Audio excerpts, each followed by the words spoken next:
Olá, pessoal! Vamos para uma live, mais uma live especial com o grande professor Rodolfo Pamplona, por quem tenho um carinho gigantesco.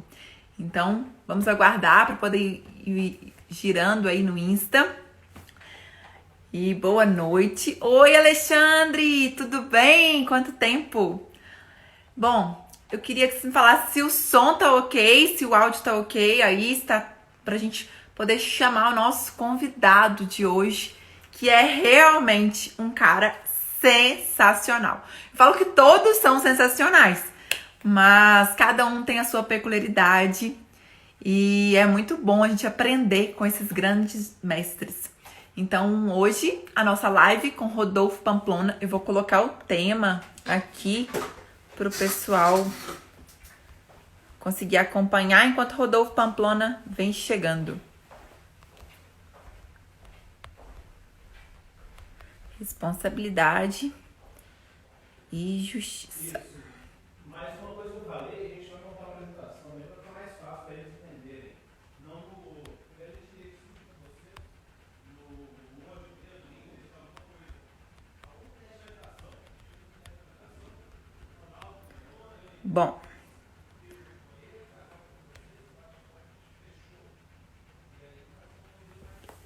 Bom, pessoal, enquanto a gente aguarda Rodolfo Pamplona, que é o nosso convidado especial de hoje, eu gostaria desde já de convidá-los também para a nossa live de amanhã, que é com o professor Leone Pereira, que é coordenador do Damásio Nacional. Ele foi meu professor de MBA na FGV há alguns anos e é um cara também sensacional. Então hoje a gente vai aprender um pouco mais com Rodolfo Pamplona, que é um juiz do trabalho que eu acho que todo mundo que fez direito conhece um pouquinho quem é o Rodolfo Pamplona, já ouviu falar do grande Pamplona, já ouviu da obra dele com Pablo Stolz, além das outras e das inúmeras obras que Rodolfo Pamplona tem. Então ele é um grande juiz do trabalho, ele, além disso, ele é professor na Federal da Bahia e também professor da Unifax, professor de mestrado, professor de doutorado, professor na graduação. E ele vem esclarecer pra gente algumas coisas atuais no direito do trabalho, a responsabilidade, até onde vai a responsabilidade do empregador. Então, muitas pessoas me perguntaram se for do grupo de risco, o empregador mandar trabalhar, se vai, se não vai. Eu acho que ele é uma pessoa ideal pra gente poder descobrir se pode, se não pode, qual é o limite, quais são os deveres, os direitos e as obrigações dos empregados e dos empregadores nesse tempo de Covid. E aí eu vi aí, oi Deise, minha querida! A Deise, nossa grande advogada, por quem eu tenho imenso carinho. Enquanto o Rodolfo Pamplona vai chegando. Pessoal, se tiverem perguntas, eu quero que vocês se sintam totalmente à vontade, perguntem, debatam, questionem para entender realmente até onde vai o nosso limite nesse período de coronavírus.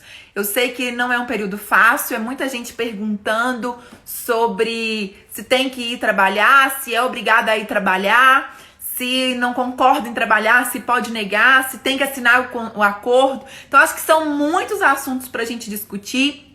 Ainda vai ter muita discussão no nosso trabalho. As MPs não são claras em determinadas questões.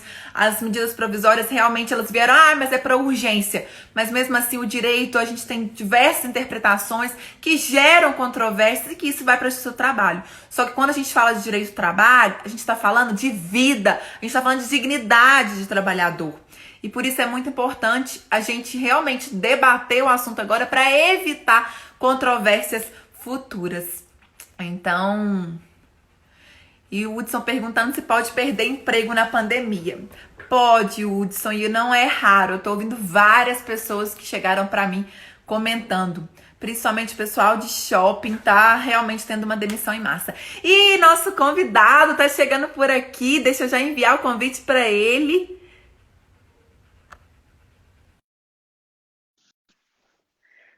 Bom, então, a gente vai receber com muito carinho, com a maior energia positiva, o nosso grande Rodolfo Pamplona. Olá, tudo bom, amiga? Como Tudo vai? bem, Que professor? Como bom o senhor revê-la. está? Tudo Ai, é sempre um certinho. prazer te ouvir. O prazer é sempre meu, você é uma pessoa sempre para cima, pessoa que Ah, trabalha muito pesado e, desse ponto, também com um estudo profundo. Então, para mim, é uma oportunidade maravilhosa de bater ah, esse papo, de rever. Tanto tempo que eu não faço. Na última é vez, verdade. você estava coordenando a faculdade lá em Divinópolis. Você Divinópolis, está é por onde verdade. agora? Agora eu fui para o Rio, voltei para Minas agora, estou coordenando faculdade aqui em Minas também, mas outra. Que cidade você está? Eu estou em Itaúna e Ah, então. coordenando, estou na Universidade de Itaúna, que a gente tem programa de mestrado, doutorado aqui agora, e Que na Faculdade ótimo. de Pará de Minas, que Ah, é que aqui bem ótimo. pertinho. Quem E sabe lecionando quando, na PUC. que ótimo, que ótimo. E quando, quem sabe quando acabar essa pandemia, a gente possa fazer a palestra cantada aí É também. claro. E eu Foi ia falar muito isso. legal. Na apresentação do senhor, eu falei, bom, eu tenho que contar que Rodolfo Pamplona, não tem quem não conheça, né, professor? Mas, resumindo, é juiz do trabalho na quinta região do TRT, né? E, além disso, é professor, é mestre e doutor pela PUC São Paulo. É mestre também em Direito Social pela UCLM, Universidade de Castilla-La Mancha, que eu tenho o maior carinho por lá, que eu estudei lá também. Ah, que ótimo. E, e Com, também com que o senhor é papo, com a professor. Laila. Exatamente. Na Unifaz e na Universidade Federal da Bahia, inclusive nos programas de mestrado e doutorado. E Exatamente. além disso, é compositor e o melhor vocalista, gente, do mundo. Consegue fazer uma palestra maravilhosa, contando a história do direito de família do início ao fim. Mas eu não vou dar spoiler, que eu vou deixar para todas as faculdades convidarem Rodolfo Pamplona para terem essa honra, porque é sensacional. Não tem como não amar, Ó, professor. e aquela palestra lá em Divinópolis foi muito Foi, legal. Foi assim, foi. sabe? A gente tem uma energia muito Mas eu positiva. chorei muito. Ah, sim, mas é porque quando a gente fala sobre relações de família e ainda fazendo a interface, né, É, com a arte, com a música, Chico Buarque, Caetano. Hoje, inclusive, nós perdemos um grande compositor que uma das canções dele eu coloco lá na palestra cantada, né, que é o Aldir Blanc, né, que é naquela parceria com o João Bosco, a gente canta lá Incompatibilidade de Gênios, falando sobre os conflitos da separação, de divórcio, e aí vai por todas as formas.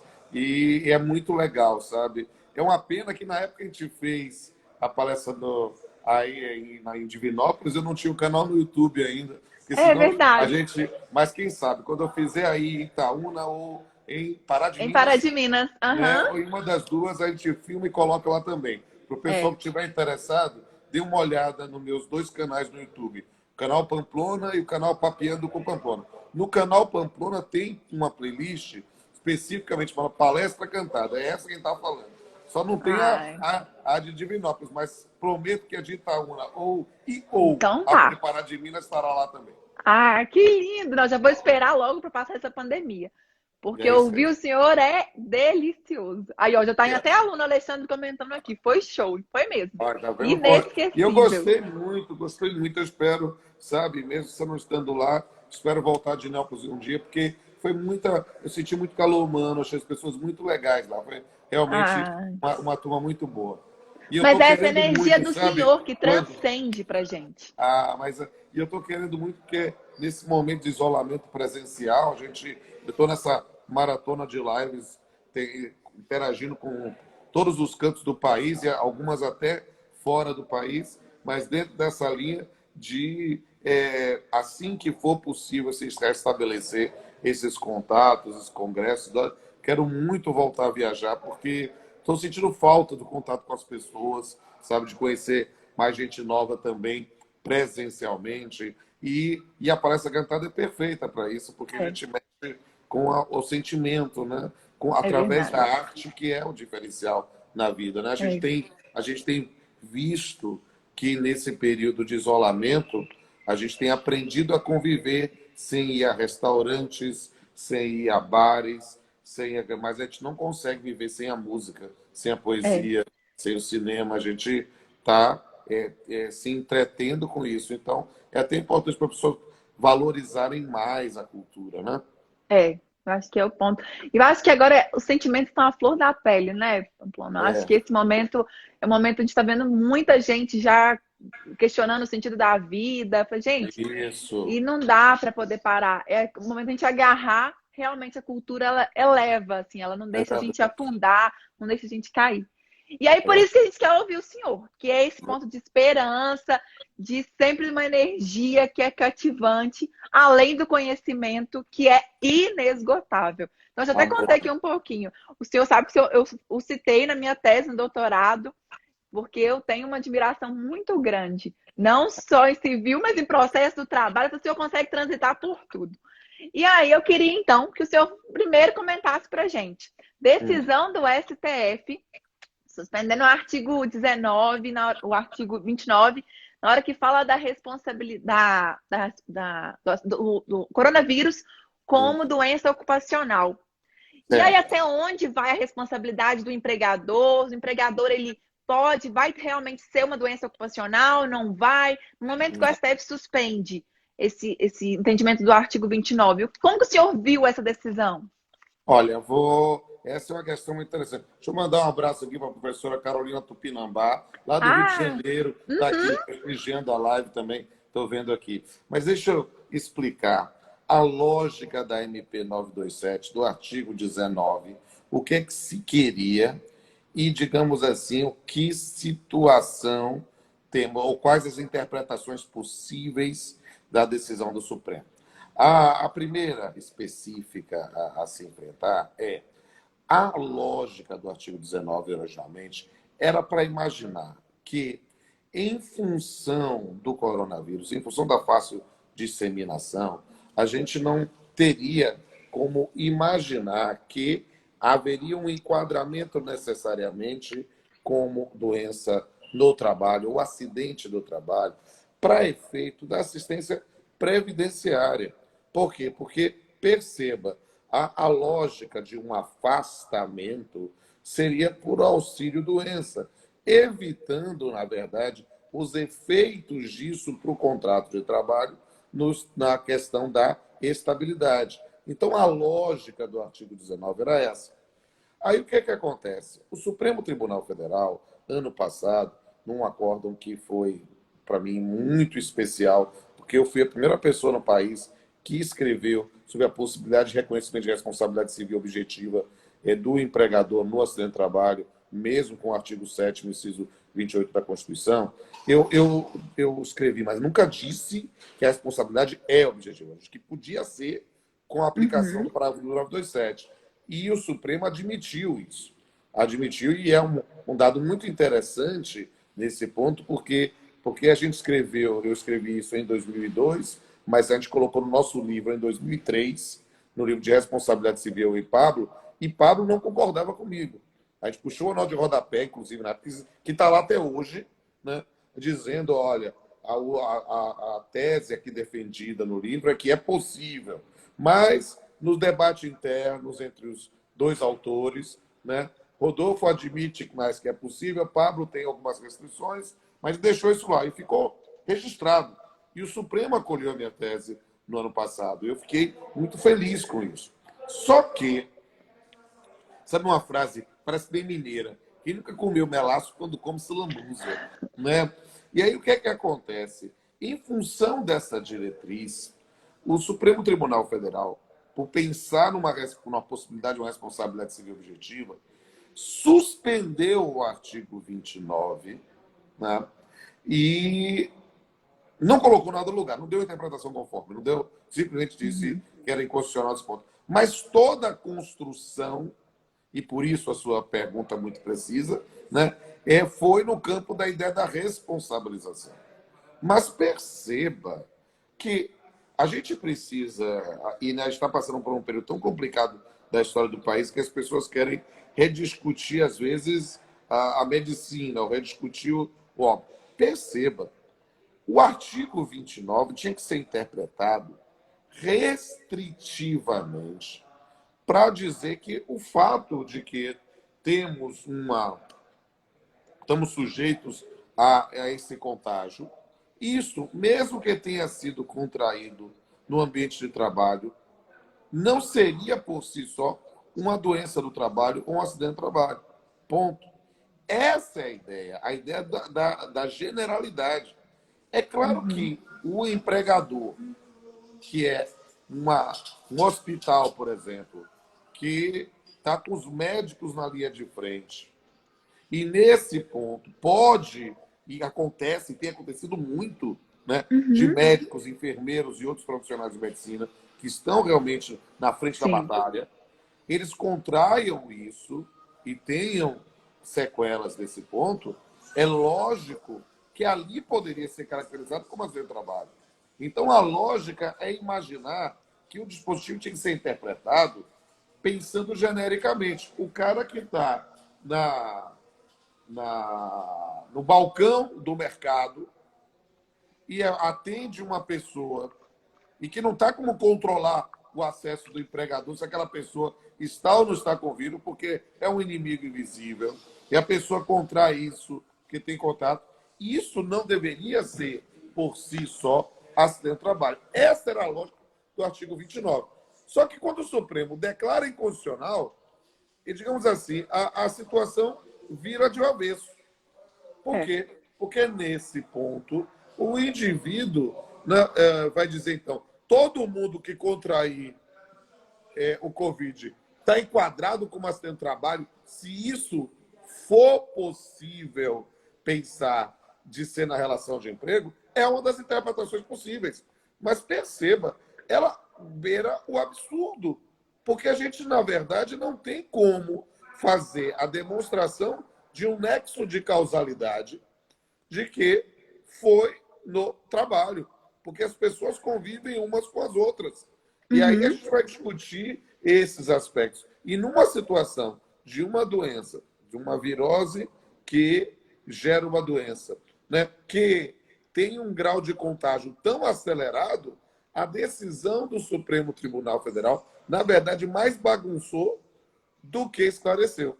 Por quê? Porque seria muito melhor se eles, nas técnicas que o Supremo desenvolve de forma muito evidente nas últimas decisões de ver isso, ele tivesse feito uma interpretação conforme para dizer que, em regra, o fato de não alguém contrair o Covid-19, alguém contrair a doença decorrente da disseminação do vírus, esse simples fato, por si só, ainda que seja no trabalho, não é uma doença do trabalho, não é um acidente do trabalho, não é isso.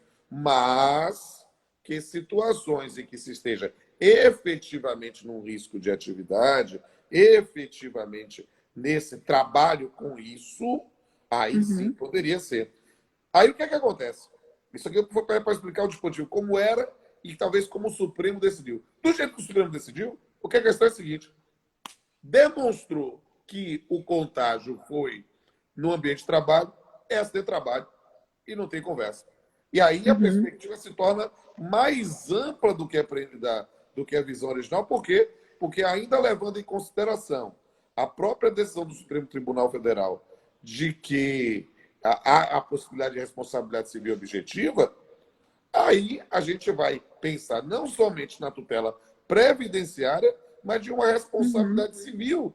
E perceba que a demonstração do nexo causal e a demonstração de culpa parece importantíssimo. Uma coisa é o Aham. empregador que não fornece álcool gel, não fornece máscaras, não estabelece algum tipo de tratamento. Outra coisa é dizer, virou responsabilidade subjetiva. E aí nós vamos ter um pano para manga enorme, e eu não tenho a menor dúvida que a senhora aí, como coordenadora das faculdades, e aí professora também, pode estimular muitos TCCs ou artigos sobre esse Uhum. tema. É verdade. E a gente tem muito mesmo a discutir, porque não ficou claro, assim, ficou todo mundo perdido. Ah, então agora tudo vai ser responsabilidade objetiva, não vai? A E gente aí, está numa situação muito semelhante à da liminar do Lewandowski. Né? Por quê? uhum, Porque, de fato, nós estamos numa situação em que é proferida uma decisão e a gente fica com mais dúvida sobre os efeitos da aplicação do que, com certeza, o que não deveria ser o papel do Supremo Tribunal Federal. show, sensacional. Carol tá perguntando aqui se eu vou deixar salvo. Carol, que é professora na PUC aqui, também em Opa! Minas. Carol, vou sim, tu vai ficar salva por 24 horas, depois já conversei com o professor Pamplona, que a gente vai colocar lá no YouTube, tá? Vou voltar sim. E Essa live, eu digo, pessoal, todas as lives que tenham participado, essa live aqui é a minha live número 109, não, 110. 110. nossa, Estou completando 110 lives. E eu digo assim, eu tenho baixado o pedido, assim, a doutora Larissa Leite faz a participação, ela baixa lá e aí a gente coloca. Quando é feito no meu perfil, eu baixo no canal Pamplona. Como está sendo no perfil da doutora Graciane, vai ser no perfil Papeando com Pamplona, que é onde eu disponibilizo. Eu quero... E todo mundo lá, por gentileza, siga aí a doutora Graciane e me siga também no R Pamplona Filho, mandando também. Se você ainda não segue um dos meus canais, manda uma mensagem inbox que eu mando o link para vocês. a professora Carol Tupinambá, você está comentando aqui, canal maravilhoso. Carol, mas Carol, uma fofa, colega confreira da Academia Brasileira de Trabalho, do qual nosso amigo Vitor Salino foi seu orientador. Sim, meu orientador, Nossa faculdade também, uma turma muito boa junto aí, que tem convivido e aprendido reciprocamente. Bom, aí o Alexandre perguntou, o senhor já até respondeu, se não tiver oferecido equipamento de proteção individual, como é que ficaria? E aí tem uma outra pergunta, vou aproveitar e já perguntar aqui, antes que o senhor já junta essas duas. Empregados assintomáticos, será considerado doença ocupacional ou apenas os empregados com teste de Covid positivo? Como que o senhor vê, parece que uma situação. Olha que coisa que a gente vai ter que ver, qual é o dano. Porque se o indivíduo contraiu o vírus e não desenvolveu a doença, passou assintomático, inclusive desenvolveu anticorpos, parece-nos que é uma situação em que não vai se enquadrar, porque o indivíduo não vai ter necessidade de afastamento, né? O indivíduo vai continuar nessa situação, no máximo ele vai ter a questão da quarentena, do isolamento para não contaminar, e aí, perceba, não vai incidir a regra previdenciária, mas sim a lei 13.979, ou seja, que essa falta não é considerada falta injustificada. Que fica uma interrupção, que ele pode ficar só para não ter a transmissão, né? Eu vejo o assintomático como se ele não tivesse a doença. Então, mas perceba, ele é assintomático, ou seja, ele não desenvolveu sintomas, mas ele pode transmitir. Então, a ideia, ele vai ter só o que ele fique isolado. Nesse ponto, porque ele não...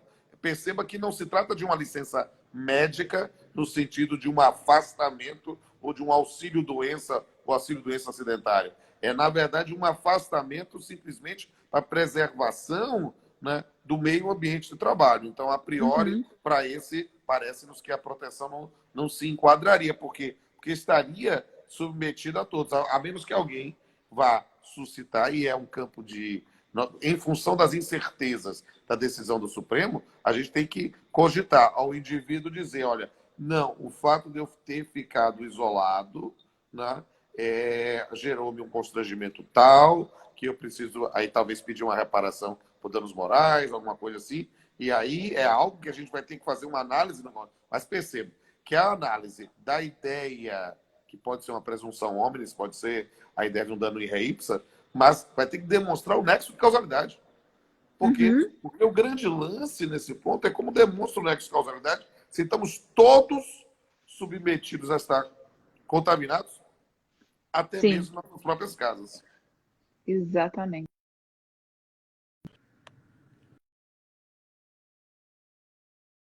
Oi? Voltei aqui, eu apertei. Voltei.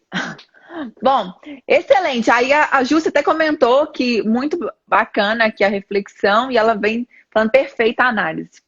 E aí, em cima disso, tudo que o senhor faz, essa análise sempre é perfeita. Vamos então indo para as dúvidas que o pessoal me mandou. Me perguntaram o seguinte: agora é do grupo de risco, está com medo de trabalhar. Pode o empregador obrigar esse empregado a prestar o serviço ou não? É obrigado a afastar ou não? Por esse medo de contrair a doença. A questão é bem complexa, porque o medo é um sentimento subjetivo. Há quem tenha, quem não tenha. Não, esse ponto não é. Mas se ele está no grupo de risco, essa comunicação ao empregador, o atestado de que ele está no grupo de risco, dá para enquadrar na 13.979. Porque, a priori, há o dever de ir ao trabalho. Ou seja, se o indivíduo não, se o empregador fornece todos os EPIs necessários a priori para proteção, mantém-se a distâncias regulamentares e, nesse ponto, está realizando a atividade normalmente, essa é uma situação em que há um direito potestativo do empregador de exigir o comparecimento? Sim.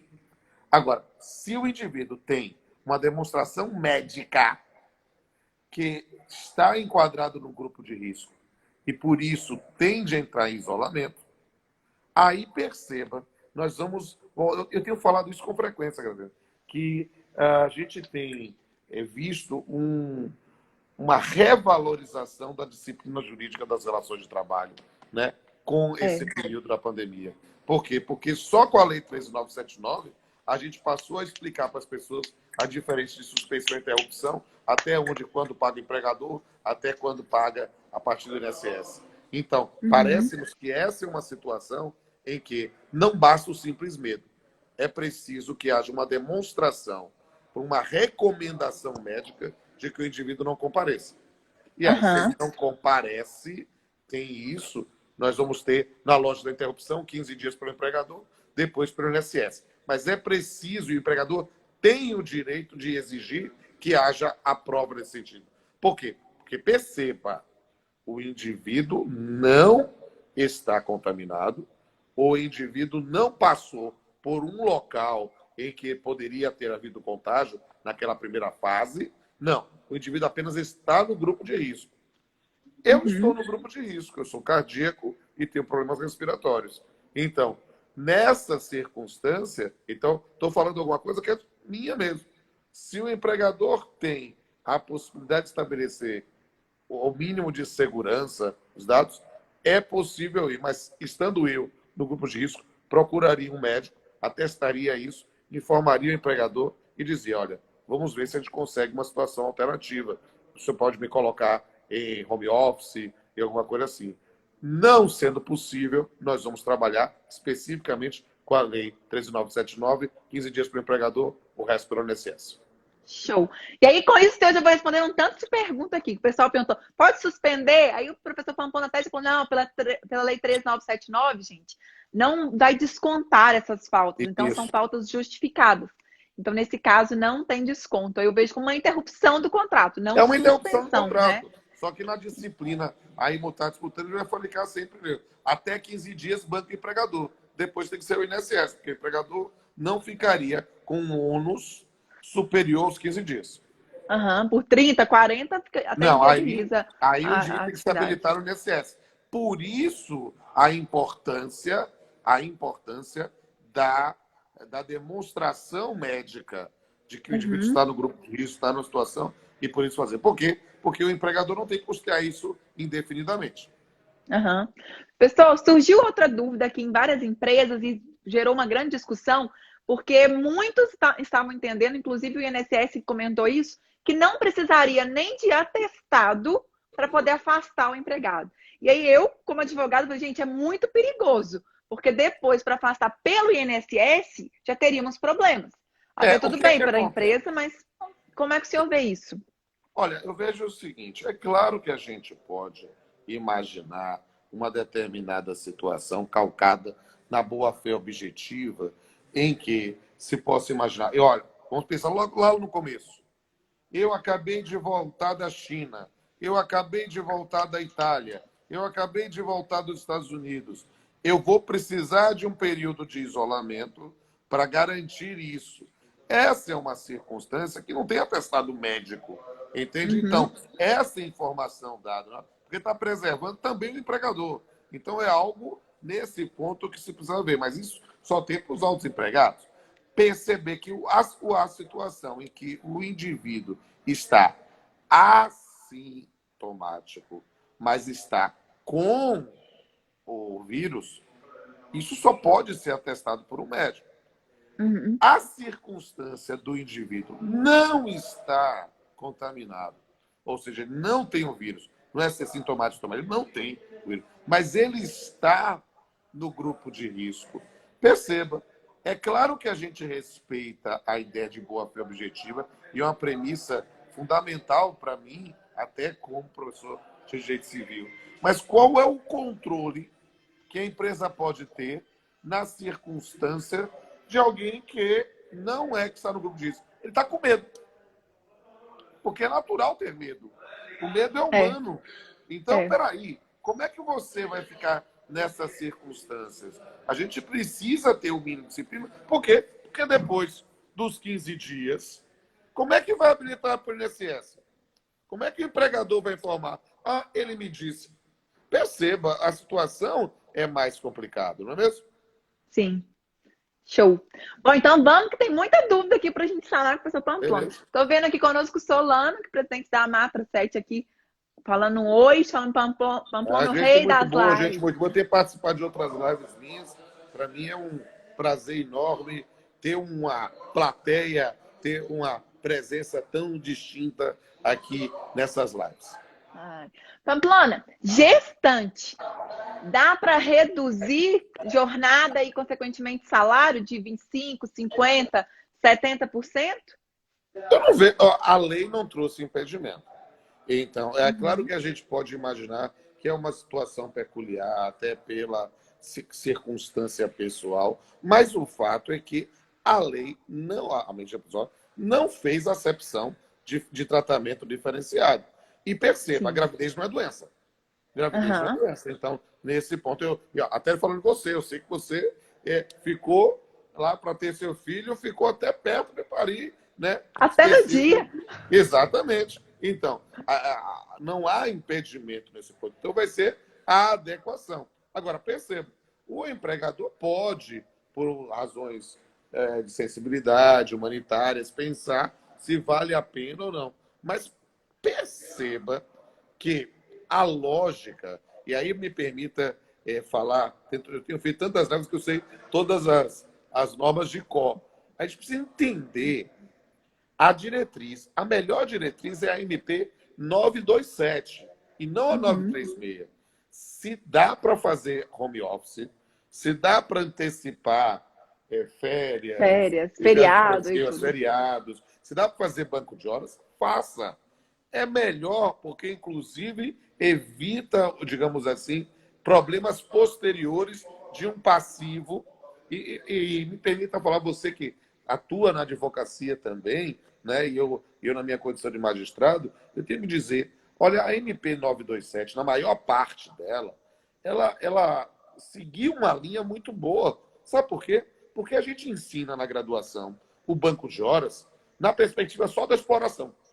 O indivíduo trabalha, vai botando no banco para depois tirar uma folga ou receber. A lógica pode ser invertida. Ou seja, você agora folga e vai deduzir mais lá na frente, vai computar mais lá na frente. Um abraço aqui para a doutora Cecília Máxima. Cecília, eu estava esperando falar, nossa, que delícia, que plateia qualificada, minha professora. Exato, e o Vitor Eisenberg também, que é professor aqui na universidade. Ótimo, tem muita gente boa aí na PUC também. Eu tenho muito carinho pro pessoal aí e espero retornar a oportunidade. Já participei de algumas bancas de mestrado, de doutorado aí. Quem sabe voltarei em outras oportunidades. Bom, e aí vamos lá então. Além disso, a gente vem com a discussão de mas e agora vai vir audiência online, como é que vai provar as situações? Porque tudo isso vai gerar controvérsia. Da gestante, por exemplo, eu já vi gente, mas não pode, porque é pela criança. Então, acho que essas situações são situações que vão gerar discussão ainda no justiça do trabalho. Com certeza, o número de processos do senhor vai aumentar mais ainda. Eu sei que a vara do senhor anda tudo em dia, não tem nem processo atrasado lá. Verdade. Mas que o senhor trabalhou dobrado nessa época. Sim, para mim foi uma situação muito estranha, porque quando começou o isolamento, a quarentena, a pandemia, né, formalmente, eu estava de férias no tribunal. E aí o que acontece? Eu não podia mais viajar, estava trancado, as férias continuavam lá. E aí o que acontece? Eu comecei a trabalhar durante as férias. Por quê? Porque a primeira sensação que eu tive, eu disse, gente, precisa prestar no mínimo de solidariedade. Os advogados, né, não estão fazendo mais audiência, como é que vai ser isso? as partes estão querendo receber. Então, eu digo, eu voltei à ativa, comecei a expedir alvará, comecei a verificar a liberação de parcelas de acordo com que estavam lá, mesmo porque a suspensão dos prazos processuais não importa em suspensão dos negócios jurídicos, que são relações jurídicas de direito material, chanceladas processualmente. Então, depositou, estou liberando o alvará. E aí eu dei meu telefone para os advogados. Qualquer problema lá no Torcil, entre em contato, eu passo um e-mail aqui e a gente resolve isso. Foi uma forma de otimizar. Então, trabalhei muito durante as férias e trabalhei muito nessa perspectiva para tentar minimizar essa situação. Até hoje, eu recebo e-mail, professor, às vezes é engraçado, porque eu estou ensinando há 25 anos, não, às vezes os advogados nunca me chamam, às vezes nem me chamam de excelente, professor. Professor, o senhor pode verificar a liberação do processo? Pode, porque é tanto processo que às vezes você precisa do númerozinho. O cara me manda no WhatsApp, eu já tento resolver isso. Por quê? Porque assim, Isso que é celeridade e informalidade do processo de trabalho. Claro, a gente tem que entender que as pessoas acabam encarando, exigindo uma formalidade no processo como quase um mecanismo de defesa para estabelecer distância. Eu não tenho, não. Eu digo assim, precisa resolver a situação. Não tem que fazer isso, me dê informação e tal. O pessoal vai respeitosamente, vai educadamente, fazendo assim. Não, gente, eu resolvo isso logo tudo. Eu quero é resolver o problema, né? Não preciso. Eu fiz uma live outro dia sobre comunicação jurídica e o indivíduo, o senhor exige que chama de excelência? Pode me chamar do que quiser, pode até botar apelido. Eu quero é resolver a situação. Isso é mais prático, porque eu costumo dizer que e eu ensino para meus alunos há muitos anos nesse ponto. O processo judicial parece um jogo. Ele tem regras, ele tem partes, né? Ele tem passos. Então parece um jogo, mas a gente não pode encarar um processo como um jogo. Ali estão ali as esperanças, o patrimônio de alguém. Então a gente não pode anestesiar nossa capacidade de se dignar. A gente tem que ir nesse ponto com paciência, respira e vamos resolver a situação. Então, eu consegui manter-me zerado, né? Em abril voltei sem audiência, mas os processos concluindo. Joguei. E em maio vou na mesma linha também. Só que agora, voltando a fazer audiência. E a gente vai fazer audiência, ou no meu tribunal, seguindo uma recomendação do CNJ, ele está fazendo um reingresso paulatino. Primeiro, nós estamos fazendo as audiências de tentativas de conciliação e de razões finais. Aí, e o que é que a gente está fazendo? Nós estamos fazendo quase uma CP6ação do processo do trabalho, mas é por causa da situação excepcional. Eu sou fã do processo de trabalho. Eu adoro o processo de trabalho. Foi a primeira matéria que eu fui professor, sabe? Então, eu comecei o direito civil e o processo de trabalho juntos, mas o processo de trabalho eu era servidor da justiça antes de ser juiz. Então, sempre tive nesse ponto uma postura muito apaixonada pelo processo de trabalho. E gosto realmente das nossas características, e gosto desse processo em mesa de audiência. Só que isso não é possível ser feito hoje. Então, o que é que a gente está fazendo? Literalmente, nosso corregedor autorizou. Estamos fazendo uma CP6ação, ou seja, chegou a petição inicial, verificamos a petição inicial está apta, mandamos citar o demandado para responder, prazo de 15 dias. Contestou? Ótimo. Contestou, aí notifica as partes para informar. Quer produzir prova oral ou não? Tem necessidade de produzir prova oral ou não?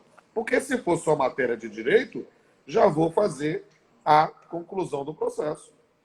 Agora, tem necessidade de produção de prova oral? Vamos fazer isso. O TRT tem, o seu trabalho tem licenciado o Hangouts, né, do meeting lá do Google, e aí a gente vai fazer a audiência. Só que a audiência, o juiz tem que ter uma paciência multiplicada, porque nem todo mundo tem o mesmo tipo de conexão. E a gente tem que saber os novos desafios em relação a isso. Por quê? Porque, de fato, o que é que vai acontecer? Eu vou ouvir uma testemunha. Ela está onde? Se ela está na casa dela, menos mal. Eu vou perguntar onde ela está. Então eu pergunto. A gente fez a experiência. Pergunta, onde é que vocês estão? Vou lhe pedir um favor, meu amigo ou minha amiga. Dê uma girada no celular para eu ver se tem alguém perto. Mas perceba, isso é uma coisa meio quixotesca, é uma coisa assim, de quem está tateando para aprender. Por quê? Porque quem impede que a parte, sei lá, não esteja com um ponto eletrônico, que Ou a a parte não pessoa esteja, chega depois, ou a pessoa chega depois, ou esconde debaixo da mesa, faz qualquer coisa. exato, ou vai, sabe? Não há limites, mas aí a gente tem que trabalhar com a boa fé. Por quê? É. Porque nessas circunstâncias é algo aí eu vou dizer, ah, não, isso é horrível, não pode fazer. Tá? A gente me informe de uma forma melhor, porque, na verdade, quem tem a solução para todos os males nessa questão está mentindo, porque ninguém sabe. Nós estamos tateando e construindo.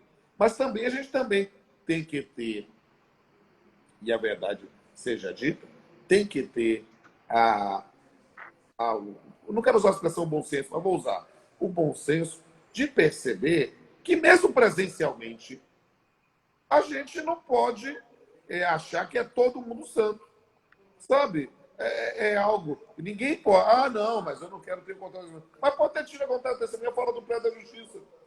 E aí cada um foi separadamente. Ou ensaiou tudo antes. A gente tem que perceber que a pessoa está afirmando. Cada um vai ter que trazer as suas afirmações. A gente vai ter que, na verdade, superar alguns postulados, alguns preconceitos. Sabe? Por quê? Por exemplo, qual é a primeira pergunta na advertência? Se é amigo íntimo, a gente precisa entender que amigo íntimo é algo muito forte. Por quê? Porque você vai depor para alguém que você não conhece? Não. Algum grau de Algum amizade, contato tem que tá ter lá, tido, né? entende? Algum grau de camaradagem, de brodagem, tá lá. Então a gente precisa, talvez, ter a sensibilidade de ver o que está convencendo ou não. E aí, digamos assim, vamos fazer do limão uma limonada ou uma caipirinha, né? Vamos entender que pode haver outros aspectos que são úteis. Qual?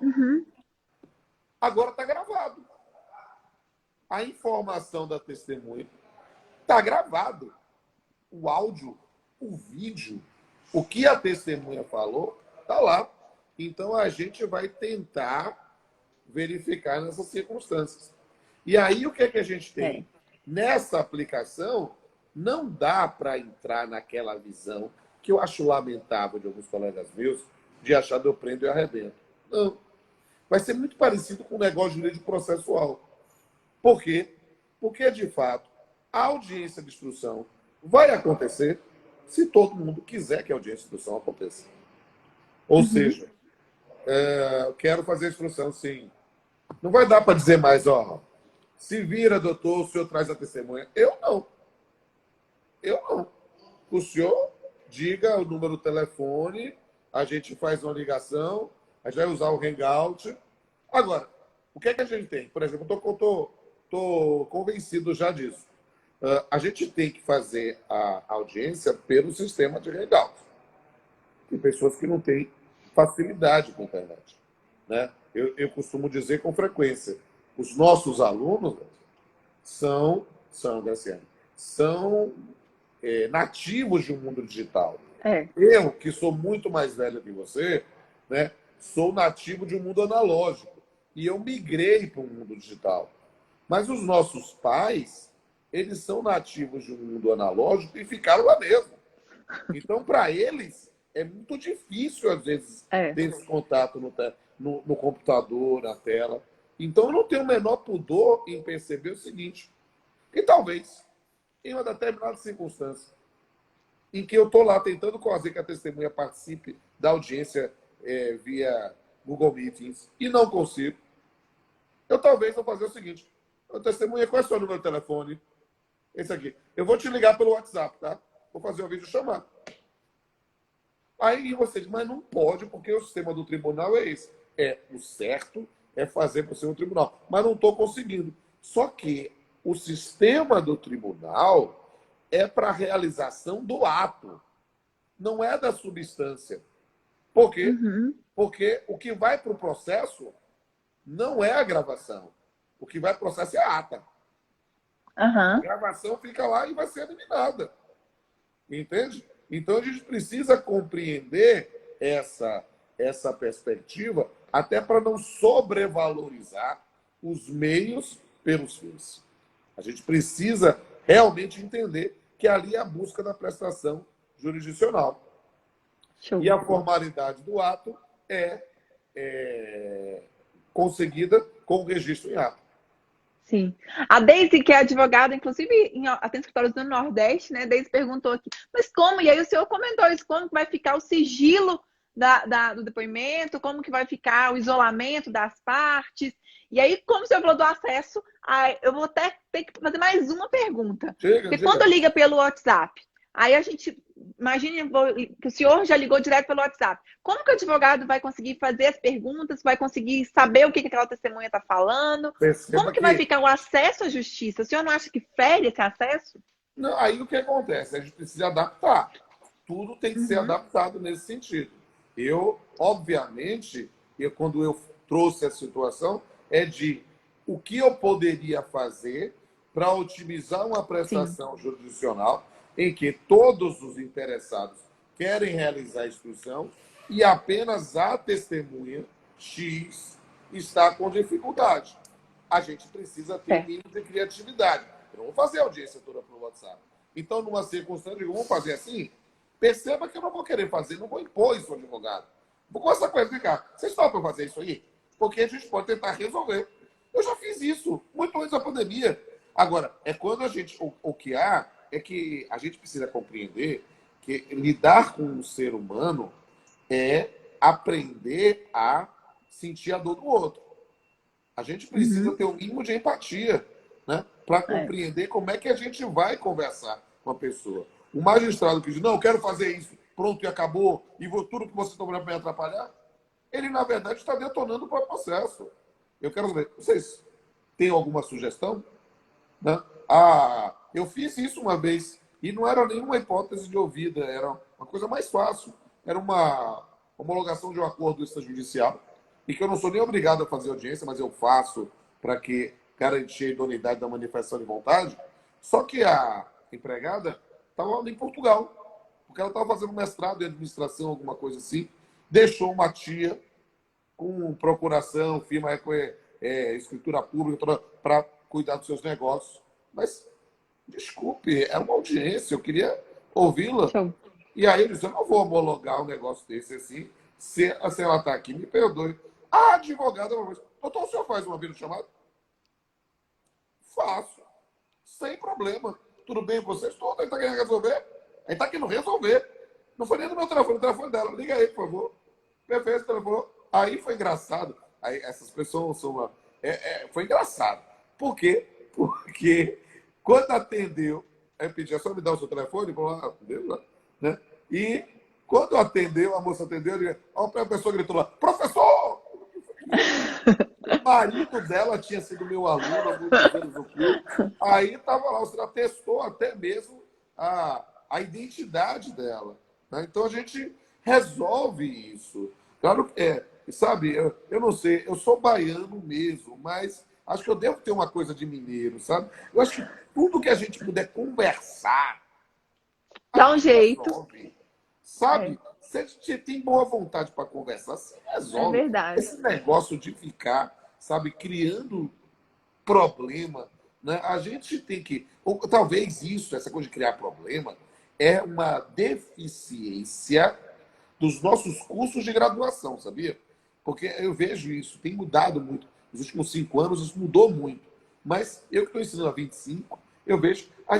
A forma como ensinava o direito, Graciela, é muito ruim. Porque as pessoas ensinam direito para brigar. Se não fazer petição inicial, contestação, recurso, como é que executa, não ensina a resolver problema, gente. E a nossa função no processo é resolver problema. Então a gente precisa aprender a negociar, a verificar onde é que pode ser. A conciliar de verdade. A conciliar. Né? Porque aí sim vai resolver o problema. Porque quando eu sempre digo, gente, contencioso, a gente vai criar mais problema. Isso. Porque por mais que tenha sentença, que venha parecendo que apaziguou, aquela pessoa que recebeu a sentença, às vezes ela fica muito mais chateada do que antes do processo. Exato. E as pessoas ficam. E aí eu digo com liberdade, se eu falar aqui do meu lado, né, do meu lugar de fala, né, que a gente fica numa circunstância, né, olha só, achar que a decisão do juiz, ou achar que o juiz tem algum poder sobrenatural para saber a verdade, para fazer a justiça, é muita mitigação, é muita mistificação, sabe? A gente precisa entender que o juiz é um ser humano que tem uma regra técnica chamada ônus da prova para decidir. Ele não vai saber a verdade, né? Então a gente precisa realmente costurar, construir uma nova, uma solução que importa em avanços e retrocessos, ceder e avançar, que a gente faz isso conjuntamente, né? Professora, está completando 50 minutos de live. Sensacional. Pois é. E aí eu já ia para comentar com o senhor, agora a gente vai caminhando para o fim, gente. Eu vi aqui as perguntas, a participação. Eu queria agradecer aqui os comentários da Andréia Zatar, que comentou super bem, da Mila, e aí por aí vai. Carol, pessoal todo comentando sobre a atuação do senhor Jucimara, que é realmente uma atuação diferenciada. O senhor inova. Na verdade, o senhor cumpre muito bem a função do processo de uma forma inovadora, de uma forma que encanta a gente. E aí eu queria só fazer um pedido, para a gente poder encerrar. Eu queria ouvir o nosso Pamplona, que é compositor, que é cantor, para alegrar os nossos corações. Porque o senhor me fez pensar muito, eu não sei se eu já contei para o senhor, eu fiz medicina e direito. E aí me falaram, mas por que você quer medicina? Eu falei, porque eu quero salvar vidas. E o senhor me trouxe isso à tona na hora que o senhor falou, olha, quando a gente está lá resolvendo o processo, quantas vezes a gente está ali resolvendo uma situação é para resolver um problema. Isso. Eu faço do direito isso, tento resolver os problemas, tentar amenizar um pouco o sofrimento nosso no Brasil, que já é tão grande. E aí eu queria poder ouvir o senhor um pouquinho mais nessa parte tão carinhosa que acalenta a nossa alma, nosso coração. Vai, só um pouquinho. Mas você quer o quê? Que eu cante ou que eu recite? Os dois, o senhor escolhe. O que o senhor escolher. Tá, então vamos lá. Uma coisa que eu tenho aqui, pode não estar muito aquecida, mas vamos lá. Há uma canção que é de Frank Sinatra, né, que ele imortalizou, né, que é My Way, que é a ideia de que a gente precisa construir o nosso próprio caminho. E acho que você está construindo um caminho cada dia mais brilhante na sua condução de coordenadora, de professora, né? E a gente vai pouco a pouco construir o nosso caminho, que é assim, né? And now the end is near, and so I face the final curtain. My friend, I'll say clear, I'll state my case, of which I'm certain. I've lived a life that's full. I travel each and every highway, and more, much more than this, I didn't want.